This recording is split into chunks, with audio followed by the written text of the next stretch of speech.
अस्सलाम वालेकुम दोस्तों, आप देख रहे हैं कॉमेडी टीवी 41 और मैं आपका दोस्त इरफान। लैम्पी स्किन ये एक ऐसा वायरस पाकिस्तान में आया जिसने पूरे पाकिस्तान में तबाही मचाई और ये सब के लिए फर्स्ट एक्सपीरियंस था।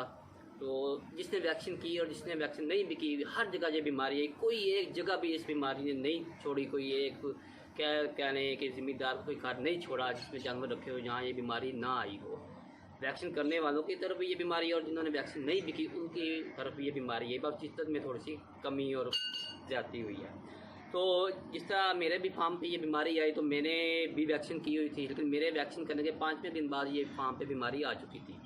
मेरे टोटल जानवर इससे 16 से 17 मुतासिर हुए थे, लेकिन अल्हम्दुलिल्लाह मेरे जानवर 100% ठीक हो चुके हैं। तो मैंने सोचा कि अब दोस्तों के साथ शेयर करूं कि मेरे जानवर किस ट्रीटमेंट से ठीक हुए और मैंने कौन सी एहतियाती तदाबीर अख्तियार की। तो आज की वीडियो आप पूरी देखिएगा। ये वीडियो थोड़ी सी लेंथी है, दो से तीन स्टेप में बताऊंगा। एक कि मैंने मेडिसिन कौन सी यूज़ की, दूसरा जब दाने थे तब मैंने कौन सा उस पर स्प्रे किया, और जब दाने फट चुके थे तो तब मैंने कौन सा उस पर स्प्रे किया। तो लिहाजा वीडियो पूरी देखिएगा ताकि आप कोई भी चीज़ मिस ना कर सकें। लेंथी ज़रूर वीडियो होगी लेकिन आपका ही फ़ायदा होगा इस पर। तो दोस्तों, जैसे ही मैंने वैक्सीन की 5वें से 6ठे दिन बाद मेरे फार्म पर ये बीमारी आ चुकी थी। तो मैंने सबसे पहला ये काम किया कि अपने डॉक्टर को बुलवाया। डॉक्टर को बुलवा के बड़े एनिमल का, बड़ी गाय का 30 ml 30 cc जो है उसका ब्लड निकलवाया। ब्लड निकलवा के 15 cc उसके जो है वो गोश्त में लगाया जिस्म में, और 15 cc जैसे हम आईमेक जो इंजेक्शन है वो लगाते हैं उस तरह चिचरों वाला टीका वो लगवाया। दूसरा मैंने क्या किया, पूरे फार्म पे स्प्रे करवाया, चूना वगैरह बिछाया। और उसके बाद जो मैंने इंजेक्शन लगाए जो थे, इंजेक्शन मैंने 2 तरह के लगाए। जिन पे जो अटैक ज़्यादा था उन पे मैंने PPS और साथ उस पर कीटोजेट और साथ मेप्रासम यूज़ किया। जिन पे जो अटैक कम था, दाने कम बने हुए थे जिस जानवर के जिस्म पे, उस पर मैंने लगाया जी 2-5 ग्राम, बड़े जानवर के ये बता रहा हूँ मैं आपको डोज, 2-5 ग्राम कीटोजेट और साथ मेप्रासम, और साथ मैंने आईमेक टीका भी लगाया। जो जानवर प्रेग्नेंट थे उनको ज़ाहिर बात है आप आईमेक नहीं लगा सकते। तो मार्केट में एक और भी अवेलेबल है जो आप इसी साल का, जो आप प्रेग्नेंट को भी लगा सकते हैं, वो आप लगाएं या ना। लेकिन मैंने अपने जो प्रेग्नेंट एनिमल थे, इसमें मेरी एक गाय थी वो 8 मंथ की, 8 से 8.25 मंथ की प्रेग्नेंट थी, उसको भी लैंपी हुई थी, तो मैंने फिर उसको नहीं लगाया था। उसको मैंने 2 लगाए थे, 5 ग्राम 7 कीटोजेट और 7 मेप्रासम। मैंने जो अपने इंजेक्शन फार्म पे लगाए हैं वो मैं 3 से 5 दिन लगाए हैं। मैं एक बात आपको बताता चलूँगी, आपने जो इंजेक्शन है वो 3 से 5 दिन से ज़्यादा यूज़ नहीं करनी, ये मेरा अपना एक्सपीरियंस है। आप मेडिसिन कम से कम यूज़ करें, क्योंकि जानवर को टेम्परेचर होता है, इंसान टेम्परेचर के लिए हम उस पर इंजेक्शन ज़रूर लगाते हैं। लेकिन आप कोशिश करें कि जो टेम्परेचर है एनिमल का वो सुबह शाम उसको नहलाएँ। इंजेक्शन के बाद मैं ये दूसरा अमल ये करता था, उसको मैं एनिमल को सुबह शाम नहलाता था। नहलाने का तरीका ये है कि पहले सर पे पानी डालें ज़्यादा देर, और उसके बाद उसके पूरे जिस्म पे पानी डाल दें। नहलाने के फौरी बाद मैं उसके ऊपर डेटोल का स्प्रे करता था। इस बात का खास ख्याल रखना कि आपने नहलाने के फ़ौरन बाद स्प्रे डेटोल का लाजमी करना जब तक दाने नहीं फटते। तो इस पे आपका टाइम पीरियड, किसी मेरे एनिमल के दाने जल्दी फट गए, किसी के जो है वो जो दाने हैं वो 15 से 20 दिन बाद जाके फटे। तो इस बात से आपने परेशान नहीं होना। दाने भी बने थे मेरे एनिमल पे, और साथ उनके जो झालर पे भी स्वेलिंग आई, तो टांगों पे स्वेलिंग भी आई थी, लेकिन टाइम के साथ साथ ये चीज़ें कम होती गई। इंजेक्शन मैंने 3 से 5 दिन से ज़्यादा यूज़ नहीं किए थे। इंजेक्शन मैंने दोनों तरीके आपको बता दिए। और जब ख़ास बात एक चीज़ मैंने नोट की है कि बहुत से लोग कह रहे हैं कि अब ये दाने फट गए हैं तो अब मैं क्या करूं। बहुत से पेजेस पे ये क्वेश्चन आ रहा था, वो क्वेश्चन मेंशन करते हैं, स्टेटस लगाते हैं। तो जब दाने फट जाएं तब मैंने उसी डेटोल वाले स्प्रे में, जो मैंने डेटोल का स्प्रे 1.5 लीटर की बोतल थी, उसमें डेटोल की एक ख़ास मकदार डाली, और शावर आपको बाज़ार से मिल जाता है, उसमें मैंने डेटोल डाला। डेटोल के बाद पायोडीन डाली, पायोडीन के बाद साथ टेंचर डाला। टेंचर बेंजोनिक के नाम से आपको वेटरनरी स्टोर से मिल जाता है। ये तीनों चीज़ों का मैंने मिक्सर बनाया। मिक्सर बना के वो मैं सेम वही करता था, एनिमल को नहलाता था। लेकिन जब दाने फट गए तब मैं सिर्फ सर में पानी डालता था ताकि एनिमल का जो है ना वो टेम्परेचर टूट जाए, और टेम्परेचर ताकि उसके जिस्म के जो ज़ख्म है वो ख़राब ना हो। सिर्फ इसलिए सर में पानी डालें जब दाने फट जाएँ, और उसके फ़ौरी बाद आप ये उसके पूरे जिस्म पे स्प्रे कर दें। जब आप पूरे जिस्म पे स्प्रे करेंगे तो इंशाअल्लाह ताला जो जानवर के जो ज़ख्म है ना वो ख़राब नहीं होंगे। ये वाला बहुत अच्छा फार्मूला है। जो प्रेग्नेंट नहीं है उनको साथ आईमेक टीका मैंने हर 10 दिन बाद लगाया।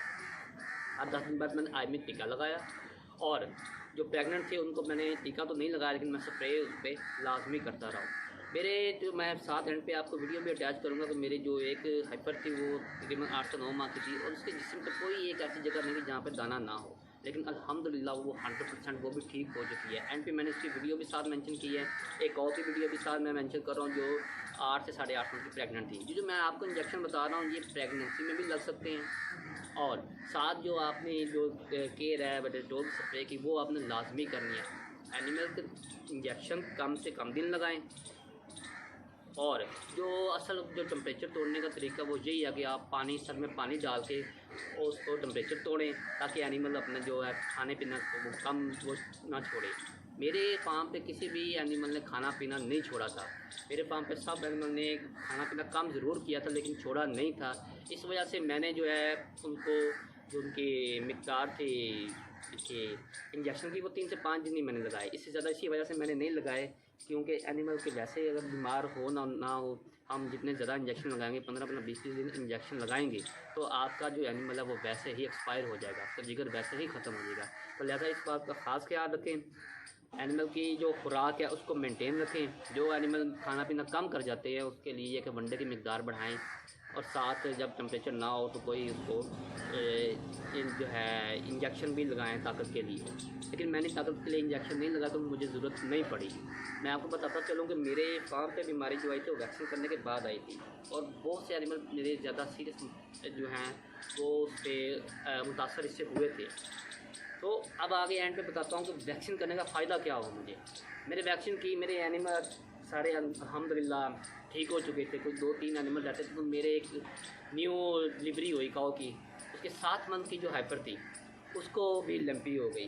अब वो उसी उनके साथ ही रही है, वो उसको मैंने अलग नहीं किया, बाकी एनिमल को तो मैंने अलग कर लिया था। लेकिन अब वैक्सीन करने का फ़ायदा ये हुआ कि अब मैंने को अलग नहीं किया, मुझे उसकी उतनी एहतियाती तदबीर अख्तियार नहीं करनी पड़ी जो जिसकी वजह से वो बीमारी आगे नहीं फैली। तो वैक्सीन का फ़ायदा ही फ़ायदा है, इसके कोई नुकसान नहीं। हाँ, वैक्सीन ज़रूर किसी अच्छे बंदे से लें, अथेंटिक बंदे से लें, अथेंटिक कंपनी के यूज़ करें ताकि आप वैक्सीन कोई 2 नंबर ना लगाएं। वैक्सीन मैंने ओरिजिनल लगाई, मैंने अमेरिकन लगाई थी। आपको जो आपके जो डॉक्टर हैं वो जो आपको बताते हैं वो हिसाब से आप उनसे लगवा सकते हैं। हाँ, एंटीबायोटिक जो है वो आप इससे अच्छे भी यूज़ कर सकते हैं, लेकिन मैंने आपको वही बताया जो मैंने अपने फार्म पे खुद यूज़ किए। मैं आपको बताता चलूँ मैं 16 से 17 मेरे एनिमल मुतासर हुए थे। अब अल्हम्दुलिल्लाह सब के सब ठीक हो गए। अब एक मेरी छोटी हाइपर रह गई जिसको अभी रिसेंटली कोई 8 से 10 दिन पहले लैंपी हुआ था। अब उसके भी दाने फट चुके हैं, उसको मैंने अब यही ट्रीटमेंट उसका स्टार्ट किया कि उस पर जो ज़ख़म है उन पर वो टेंचर और बायोटीन उसका और डेटॉल का मिक्सर लगा रहा हूँ उसके ऊपर। साथ आप फिर भी कोशिश करें कि अगर ज़ख़म ज़्यादा बड़े हैं तो उसके ऊपर आप ये जिंक ऑक्साइड पाउडर ले लें। इसको खुश्क भी लगा सकते हैं, नहीं तो टेंचर लगा के ये भी ऊपर लगा दें। इससे आपके जो ज़ख़म है वो ख़राब नहीं होंगे, ना इसमें कीड़ा पड़ेगा, ज़ख़म आपका बिल्कुल जल्द से जल्दी ठीक हो जाएगा। तो जो प्रेग्नेंट नहीं है उनको आप आई मिक्स लगा सकते हैं, जो प्रेग्नेंट है उसको आई मिक्स ना लगाएं। मेरा जो हाइपर थी जान पे आपको दिखाऊंगा, उसके जो थे उसको मैंने 3 दफ़ा आई मिक्स लगाया हर 10 दिन बाद। पूरा जिस्म उसका भरा पड़ा था जख्मों से, लेकिन अल्हम्दुलिल्लाह उस पर मुझे उतना मेहनत भी नहीं करनी पड़ी। एंड पे जब दाने फट गए थे क्योंकि मैंने 3 दफ़ा आई मिक्स लगाया था और सुबह शाम मैं उसको सर पे पानी डालता था और उसको टोटल टाइम पीरियड मुझे पौने 2 माह लगे हैं। इस बात पे आपने परेशान नहीं होना कि मुझे 15 दिन हो गए, 20 दिन हो गए, हम दाने नहीं फट रहे या दाने फट गए, अब मैं क्या करूँ। ये जो बीमारी है ये टाइम लेती है, 1.5 से 2 माह लेती है ये बीमारी, इस पर बहुत ज़्यादा अटैक हो। इससे कम दिन में भी एनिमल ठीक हो गए हैं मेरे, लेकिन जो मैक्सिमम मेरे 1.5 से 2 माह लगे हैं। तो आप भी इस पर परेशान नहीं होना, दिल बड़ा करके हौसला रख के आपने इसका ट्रीटमेंट करना है। उम्मीद है मैंने आपको तकरीबन सारी चीज़ें बता चुका हूँ। मैंने जो ट्रीटमेंट किया, जो उनसे जाती तदाबीर अख्तियार की, स्प्रे मैंने हर 1 दिन बाद मैं स्प्रे करता था अपने फार्म पे, जरासीम का स्प्रे करता था, चूना भी फुकमाता था। तो आपने इस बात से परेशान नहीं होना कि 15-20 दिन हो गए, 20 दिन मतलब प्रॉपर ठीक नहीं हुआ। टाइम लेता है, लेकिन अगर आप उसकी प्रॉपर केयर करेंगे तो वो इंशाल्लाह ताला आपका एनिमल बिल्कुल ठीक हो जाएगा। तो उम्मीद है मैंने आज की वीडियो में आपको सारी डिटेल मैंने बता दी है। फिर भी कोई बात रह गई है तो जो भी दोस्त हो कुछ पूछना चाहे तो वो जो कमेंट सेक्शन में पूछ सकता है। एंड भी वीडियो देखिएगा ताकि आपको पता चल सके मेरे एनिमल कितने मुतासर हुए थे और वो अब ठीक हो चुके हैं, ताकि आप भी परेशान ना हो और सेम ट्रीटमेंट करें या इससे अच्छी एंटीबायोटिक यूज़ करें, लेकिन इंजेक्शन को ज़्यादा दिन ना लगाएं। टेम्परेचर को आप पानी से तोड़ें, पानी से तोड़ने के बाद उसे स्प्रे करें डेटॉल वगैरह का। तो उम्मीद है आज की वीडियो आपको पसंद आई होगी। एंड पे वीडियो देखिएगा और अपनी दुआओं में याद रखिएगा। ये आप देख रहे हैं कि इसके ये 8 मंथ और 10 दिन की प्रेगनेंट थी जब इसको लंपी स्किन का अटैक हुआ था।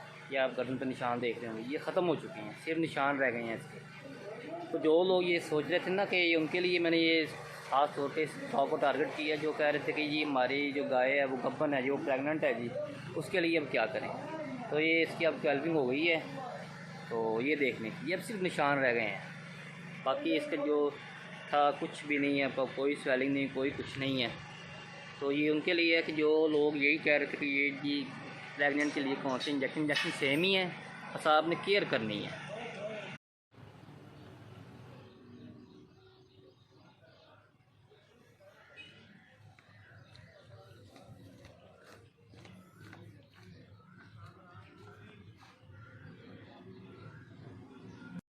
ये देखें जी, ये मैंने आपको जो पहले अपनी वीडियो क्लिप देखा वो इसी बच्ची का था। ये देखें, ये सारे जिस्म के जो दाने हैं ना, सारे फटके ख़त्म होके बिल्कुल तंदुरुस्त हो गई है। पहले तो ये हिलती इतना नहीं थी, अब तो पास भी आने नहीं देती, पीठ भगा लेती है। ये देखें, आपको पूरा जिस्म साफ़ हो गया है। पहला क्लिप देखें और अब का क्लिप देखें। हाँ, एक बात का ख़ास ख्याल रखें कि जब आपके दाने फट जाए ना, तो आपने नहलाना है तो सिर्फ सर में पानी डालना है। सर में पानी डालते नहीं, बुखार उसका जो टेम्परेचर है वो टूट जाएगा। तो फिर उसके बाद इसको जो है, जो मैंने आपको बताया कि वो पायोडीन और उसमें टेंचर और साथ इसमें डालें या डेटोल, तो उसका मिक्सचर बना के उसका स्प्रे, इस पर मैंने इसी तरह इन तीनों चीज़ों का स्प्रे करता रहा हूँ। इसने खाना कम ज़रूर किया था, लेकिन इसने खाना छोड़ा नहीं था। ये देखें ना आप, ये क्लोज़ करके दिखाता हूँ आप, ये देखें, ये हल्का सा निशान रह गया। ये इसको जी ये दिन हो गए हैं ना जी, आज मैं आपको डेट बता देता हूँ, इसको तकरीबन 2.25 माह हो गए हैं। अब जी 100% ठीक है, बस थोड़ा सा 1-2 रह गए, मैंने इनको अलग किया हुआ फार्म से, चट से बाहर निकाला हुआ था। तो जब दाने फट जाएं तो तब आपने ना जी इनको जो नहलाना, सिर्फ सर में पानी डालना, उसके बाद वह जो है आपने वो स्प्रे करना। और इसको भी जो मेडिसिन लगी है, वो इंजेक्शन सिर्फ 3 से 5 दिन लगे हैं, उससे ज़्यादा इनको नहीं लगे। चलें, उम्मीद है कि मेरी आज की ये कोशिश आपको पसंद आई होगी। फिर भी किसी बात की समझ ना लगे तो आप मुझे कमेंट में पूछ सकते हैं।